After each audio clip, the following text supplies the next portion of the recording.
Welcome back नाज़रीन। कुछ बात कर लेते हैं एजुकेशन सेक्टर के हवाले से। सिंध में जो तालीम का मैदान है और उसके जो इस वक्त चीफ है यानी कि महकमा तालीम के मिनिस्टर, वो एक्शन में नज़र आ रहे हैं। हम आपको थोड़ा सा माजी में ले जाते हैं। माजी में भी ये एक बार जो है वो वज़ीर तालीम सिंध रहे थे, सरदार शाह साहब की बात कर रहा हूँ मैं। इन्होंने आकर कुछ अच्छे कदम उठाए थे, जो इक़दाम किए थे, उनके ऊपर पानी डाल दिया गया था, उनको मिनिस्ट्री से हटाया गया था। वो तमाम चीज़ें आज डिस्कस करेंगे। हमारे साथ हमारे जो है रिपोर्टर मौजूद होंगे कॉल के ऊपर। लेकिन अभी जो इन्होंने एक अच्छा कदम उठाया है, 8 माह से गैर हाजिर जो मुलाजमीन थे उनको फारिग कर दिया गया है, मौतली का फैसला सुना दिया गया है, नोटिफिकेशन निकाल दिया गया है कि ये मुलाजमीन अब घर पर ही बैठे। अगर घर पर बैठकर सैलरी ले रहे थे तो अब घर पर बैठकर सैलरी नहीं लेंगे, लेकिन बैठे रहेंगे अपने अपने घरों में। बहरहाल मुजम्मिल फिरोजी नुमाइंदा K21 न्यूज़ हमारे साथ ऑन कॉल मौजूद है। मुजम्मिल, अच्छी खबर है और अप्रिशिएट करना चाहिए मिनिस्टर एजुकेशन सिंध को।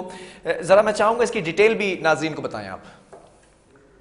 देखिए बिलाल, वज़ीर तालीम सिंध सैयद सरदार अली शाह हमेशा से एक सिंध के अच्छे वजीरों में शुमार होते रहे और जब पहले भी इनको बहुत बड़ा तनकीद का सामना करना पड़ा, जब इन्होंने असेंबली के फ्लोर पे खड़े होकर कहा था कि हमारे पास असातिज़ा नहीं है, वो अल्फाज में यूज नहीं कर सकते जो उन्होंने कहा था, जिसपे इनको सख्त तनकीद का निशाना बनाया गया था। उसके बाद उनसे मिनिस्ट्री भी वापस ले ली गई थी, वज़ारत तालीम सरदार, उसके बाद सईद गनी को दे दिया गया था।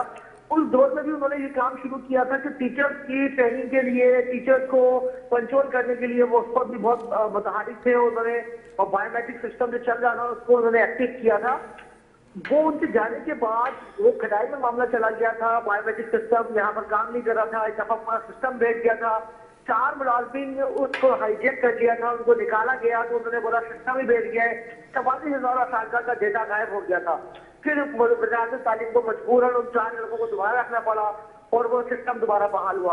अब वज़ीर तालीम जब ये दोबारा बने सैयद सरदार शाह, तो उन्होंने उस दिन से उन्होंने जब हमारी पहली मुलाकात हुई थी मिनिस्टर बनने के बाद, उन्होंने मुझे कहा था कि हम इस वक्त ऐसे इंकलाबी इक़दाम करेंगे कि हम टीचर्स को जरूर करेंगे और उनको कंट्रोल करेंगे कि जैसे भी है, जिस हाल में भी है, कम से कम स्कूल को कि अधूरे सिंध का हालात तो बहुत ही ज्यादा खराब है।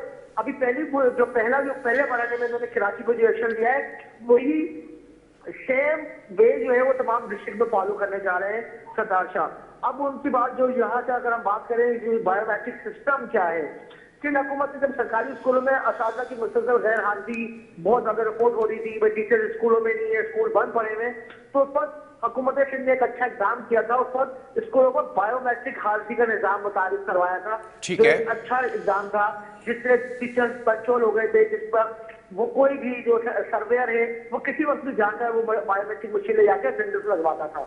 ठीक है। उसमें यह था कि हमारे पास इतना निज़ाम तो नहीं था, हमारे स्कूल में लगा। मुजम्मिल, यहाँ पर एक सवाल है। सिंध में जो असातिज़ा की कुल तादाद है, क्या सबके जो फिंगरप्रिंट्स हैं वो बायोमेट्रिक सिस्टम के अंदर दर्ज हैं? जी बिल्कुल, ये तो निशान खोलो के जमाने में हो गया था बिलाल। उस वक्त उन्होंने कहा था सैलरीज रोकने का, जब अल्टीमेटम दिया था कि अगर टीचर्स बायोमेट्रिक नहीं करवाएंगे तो उनकी सैलरीज रोक दी जाएंगी, तो उस वक्त के तमाम 45,000 से ज्यादा हमारे पास टीचर्स है वो सब जो है वो बायोमेट्रिक में आ चुके थे।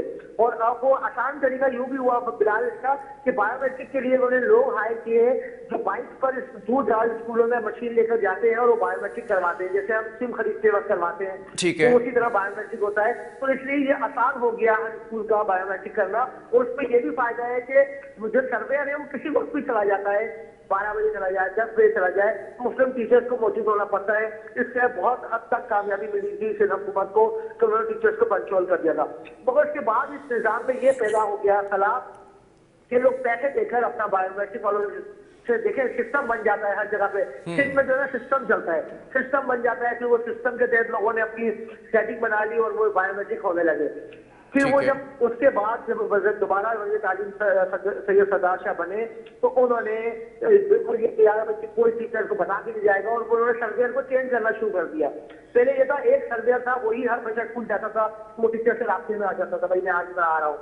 फिर उन्होंने क्या किया, सर्वेयर को चेंज करना शुरू कर दिया। उसके बाद से ये 8 महीने में पहली दफा कराची में एक्शन लिया गया है, कराची में शुरू किया गया है कि 79 मुलाजमीन को बर्ताव किया गया है, उनके खिलाफ इंक्वायरी बिठाई गई है, उनको बिठा दिया जाएगा जो घर बैठ के तनख्वाह ले रहे थे। ये कराची के लेकिन मुजम्मिल, ये तो बड़ी हैरान कुन बात है। महकमा तालीम सिंध की अगर बात की जाए, 8 माह से 79 मुलाजमीन गैर हाजिर थे, ये तनख्वाहें ले रहे थे, तो ये तो ठीक है, अभी आप चेकिंग और मॉनिटरिंग की बात कर रहे हैं सरदार शाह साहब, इससे पहले क्या निज़ाम चलता आ रहा था? फिलहाल इससे पहले तो निजाम ये था कि सिंध के स्कूलों में भैंसे बंधी हुई थी, वहां तो वहां के वडेरों ने अपनी औताकें बनाई हुई थी। अब जाकर सरदार शाह जब से उन्होंने कलमदान संभाला है तो वहां के स्कूलों से भैंसे गायब हुई है, वो स्कूल चलना शुरू हुए हैं।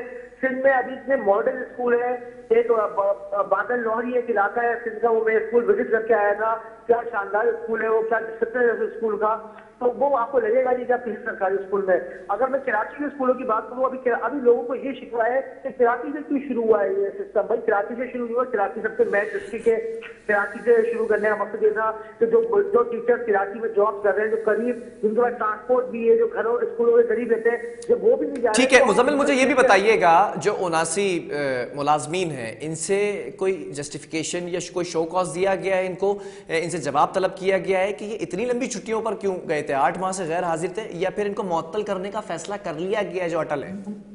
जी जी बिल्कुल, फिलहाल इनसे कोई नोटिफिकेशन नहीं मांगी गई है, इनको मुअत्तल करने का फैसला कर लिया गया है। और मैं आपको डिटेल बताऊं तो ये कराची के हायर सेकेंडरी स्कूल के 8 टीचर्स हैं, जिसमें जूनियर स्कूल के 8 टीचर्स शामिल हैं, और एक प्राइमरी स्कूल के 10 टीचर्स हैं, और 4 सिंधी लैंग्वेज टीचर्स हैं, और 2 हेडमास्टर हैं जिसमें, और कुछ क्लर्क्स हैं, ऑफिस असिस्टेंट है, और प्यून वगैरह भी शामिल है, जो सिस्टम के तहत घर बैठे हुए थे और सिस्टम चल रहा था और सिस्टम के जरिए तनख्वाहें वसूल कर रहे थे। तो ये पता लगाया जा सका ministry of education of Sindh की जानिब से कि ये घर बैठे क्या कर रहे थे, क्या ये दूसरी नौकरियां भी करते थे साथ साथ? देखिए फिलहाल ये ज्यादातर लोग ऐसा कर रहे हैं कि प्राइवेट नौकरी जॉब उन्होंने शुरू की हुई है, कोई अपना बिजनेस कर रहा है, कोई कहीं पर कोई अपनी कोई दुकान चला रहा है। तो सरकारी हमारे पास जो असातिज़ा हैं वो इतने पढ़े लिखे तो थे नहीं, पहले अपॉइंट हुए थे मिसाल खोरों के जमाने में या पीर मसरूर के जमाने में, जो पीर मसरूर के जमाने में जो टीचर्स अपॉइंट हुए थे, सरदार शाह ने उन्हीं पर तनकीद की थी जिसकी सजा भुगतते हुए उनको सजा से। ठीक है, अच्छा कदम है जिसको अप्रिशिएट करता हूँ, सराहना चाहिए। लेकिन एक सवाल और है, ये जो इस वक्त 79 मुलाजमीन हैं जिनको मुअत्तली का फैसला कर लिया गया, जिनके लिए इनके हवाले से मॉनिटरिंग की गई है, चेकिंग की गई है, क्या ये एलिजिबल थे जिन पोस्ट पर बैठे हुए थे? आप बता रहे हैं कि हेडमिस्ट्रेस हैं, हेडमास्टर्स भी हैं, इस पोस्ट के भी लोग हैं, क्या ये एलिजिबल थे? इनके पास वो डिग्रीज मौजूद हैं, वो सनद मौजूद हैं? हाँ देखिए फिलहाल कराची में तो जितने भी स्कूल हैं वहाँ पर तो ये, क्योंकि हमारे कराची में अल्हम्दुलिल्लाह जितने भी लोग हैं वो सही, क्योंकि मैरिज पर यहाँ पे जॉब अभी भी जो जॉब दी जा रही है सरदार शाह में, जितने लोग अपॉइंट हुए हैं उनका बाकायदा हम लोग वहाँ पे इंटरव्यू करने गए तो हमने टीचर से स्पेलिंग भी पूछी, हमने टीचर से इंटरव्यू किए, उनसे पूछा किस सन में मैट्रिक किया था, किस सन में इंटर किया था, तो वो लोगों जबानी याद था। जो मसला एलिजिबिलिटी का मसला आता है, काबिलियत का मसला आता है, वो अंदरूनी सिंध में ज्यादा आता है। वहाँ पे टीचर्स के पास डिग्रियां तो होती है लेकिन वो काबिलियत नहीं होती, वो बयान नहीं होता जो हमें टीचर्स के लिए चाहिए। और सरदार शाह इसी में लगे हुए, तो उन्होंने कहा कि हम अपने टीचर्स को टीचर्स ट्रेनिंग भी करवाएंगे और उनको हम ट्रेन भी करेंगे कि बच्चों को किस तरह से पढ़ाना है, फिजिकली भी और मेंटली भी और साइकोलॉजिकली भी। हम उन्होंने जो हायर सेकेंडरी स्कूल के प्रोफेसर हैं, टीचर्स हैं, उनको उन्होंने पाबंद किया है तो अपने इलाके के जो अंडर जो स्कूल आते हैं उन टीचर्स को ट्रेन करें। कराची के जितने भी स्कूल में पढ़ा रहे लोग हैं वो क्वालिफाइड हैं, ऐसा अभी तक कोई वाक्य सामने नहीं आया कि वो एलिजिबल ना हो, उसकी डिग्री जाली हो, या ये जरूर आया कि उसकी दूसरे डिस्ट्रिक्ट का था और दूसरे सूबे का था, ये जरूर कैसे सामने आया, मगर अभी तक ये वाला सामने नहीं आया था। ठीक है, ये जो मुलाजमीन मुअत्तल करने का फैसला किया गया है, ऑब्वियसली अब मुअत्तल कर दिया जाएगा इनको, इसके बाद क्या अगला स्टेप होगा सरदार शाह साहब का? देखिए अभी जैसे आज हमारी बात हुई है उसके बाद उन्होंने कहा है कि भाई हम पहले कराची डिस्ट्रिक्ट हमने किया है, अभी लाड़काना से खबरें आई है कि वहाँ पे जो 27 कोई टीचर ऐसे हैं जो बहुत लंबे अरसे से गायब हैं, उनका अता पता नहीं है, वो नहीं आ रहे। तो इस तमाम डिस्ट्रिक्ट में जब हम सिंध की जब रिपोर्ट सामने आना शुरू होंगी तो वो उनका वज़ारत तालीम के राय का कहना ये है कि वो बहुत होलनाक होंगी। कराची में तो सिर्फ 79 टीचर्स हैं, वहाँ ये फहरिस्त जो है वो फहरिस्त। अच्छा, एक और सवाल है मुजम्मिल, कितने अरसे के लिए मुअत्तल किया गया है? अच्छा देखिए फिलहाल इसमें अभी जो फहरिस्त मरतब की गई है उसमें सिर्फ ये लिखा गया है कि इनको मुअत्तल किया जा रहा है। अगर ये क्या कहते हैं मुअत्तल, अब ये तो डिपेंड करता है कि ये लोग क्या इसको किस तरह से करते हैं, इनकी सर्विस खत्म करते हैं, क्योंकि जो टीचर्स हैं आज जो नए टीचर्स अपॉइंट कर रहे हैं तो सरदार शाह की कोशिश यही है कि हम नए लोगों को जो आए हैं उनको मौका दें और उनके अब बच्चों को उनसे पढ़वाएं, ताकि जो पुराने लोग हैं वो उनको जो बहुत ज्यादा जो पुराने अच्छा, लोग हैं, उनको हमारे रिटायरमेंट नाजरीन को भी जरा आसान लफ्जों में ये समझा दीजिएगा मुजम्मिल, कि ये जो मुअत्तल किया गया है, कुछ लोग ये भी समझ रहे होंगे पहले ही घर बैठे हुए थे, अब फिर घर बैठा दिया गया है, तो अब इनकी तनख्वाहें भी रोक दी गई हैं, ऐसा ही है? जी जी बिलाल, बिल्कुल ऐसा ही होता है। अब बायोमेट्रिक के बाद ये होता है, जब बायोमेट्रिक के बाद सस्पेंशन आता है तो उसमें तनख्वाह खुद ब खुद रुक जाती है।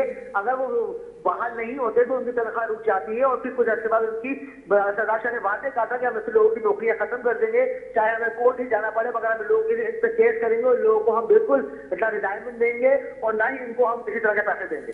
ठीक है मुजम्मिल, आज ये आपकी बड़ी अहम खबर थी और सरदार शाह साहब को इसका क्रेडिट जाता है, जो कि इस वक्त minister of education of Sindh हैं, और इन्होंने इस वक्त 79 एम्प्लॉइज़ को सस्पेंड कर दिया है। और मैं कुछ लोगों को ये भी समझा दूं कि घर बैठे थे, घर बिठा दिया है, तो अब तनख्वाह नहीं लेंगे ये 8 माह से, जो ये गैर हाजिर थे, अब ये घर ही बैठे रहेंगे, लेकिन अब तनख्वाह इनके पास नहीं आएगी जैसे 8 माह से घर बैठे इनके पास तनख्वाह मिल रही थी। अब ये कराची से आगाज़ किया गया है, कराची के बाद ये दीगर शहरों का भी जो है वो सर्वे करेंगे और वहाँ पर भी हो सकता है रेट करें कि कौन कौन से ऐसे मुलाजमीन हैं जो घोस्ट मुलाजमीन के ज़ुमरे में आते हैं और घर बैठे तनख्वाहें बटोरते नजर आते हैं। सरदार शाह साहब, क्या मैं थोड़ा सा माजी भी बताता चलूं कि ये वो मिनिस्टर हैं जो असेंबली फ्लोर के ऊपर भी ये इस बात का एतराफ़ कर चुके हैं कि सिंध के तालीमी निज़ाम के अंदर काली भेड़ें मौजूद हैं जो कि घोस्ट मुलाजमीन हैं और घोस्ट असातिज़ा हैं। इस बात का एतराफ़ किया उन्होंने असेंबली के ऊपर, जिसके ऊपर असेंबली फ्लोर पर कहने के बाद उनके ऊपर ये सरजनिश भी हुई और उनको मिनिस्ट्री से हटा दिया गया। मिनिस्टर ये थे, उसके बाद सईद गनी को लेकर आ गए थे, और ये वो पहले शख्स हैं जिन्होंने अपनी ही औलाद को सरकारी स्कूल के अंदर दाखिला दिलाया था और ये कहा था कि मैं खुद अपने बच्चे को सरकारी स्कूल के अंदर दाखिल करा रहा हूं, सरकारी स्कूलों का मयार अब मैं अच्छा करूंगा, बेहतर करूंगा। अब देखना यह है कि ये minister of education of Sindh सरदार शाह साहब किस तरह से बेहतरी ला सकते हैं। वक्फा लेंगे, इसके बाद कुछ क्राइम से रिलेटेड स्टोरीज हैं वो भी आप तक पहुंचाते हैं।